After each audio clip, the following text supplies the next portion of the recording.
Hey everyone, welcome back to your channel name, where we turn simple ingredients into mouth-watering magic. Today we're making the iconic smash burger. It's crispy, juicy, and downright delicious. So grab your spatula, let's get smashing. Here's what you'll need. Ground beef, 80-20 blend for that perfect balance of flavor and juiciness. Burger buns, lightly toasted for that golden crunch. Cheese, classic American cheese, melts like a dream. Toppings, pickles, onions, lettuce, or anything you love. Butter, salt, and pepper. And don't forget a good heavy spatula. Start with 3 to 4 ounce portions of ground beef. Roll them into loose balls. Don't pack them too tight. This helps the burger stay juicy when we smash it later. Heat your skillet or griddle over medium-high heat until it's smoking hot.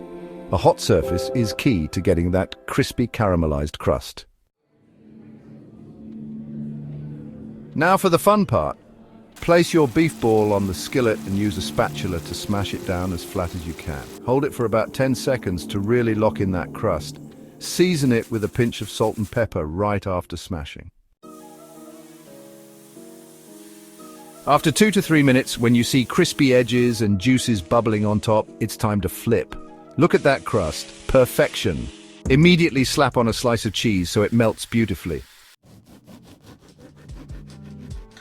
While the burgers finish, toast your buns with a little butter until golden brown. This adds flavor and prevents them from getting soggy. Time to build our masterpiece. Start with the bottom bun. Add your crispy cheesy patty. Then pile on your favorite toppings, pickles, onions, and a dollop of your favorite sauce. Top it off with the bun. Isn't that a thing of beauty?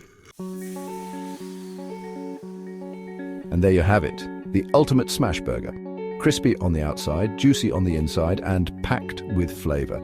If you enjoyed this recipe, don't forget to like, subscribe, and hit that bell icon for more mouth-watering content.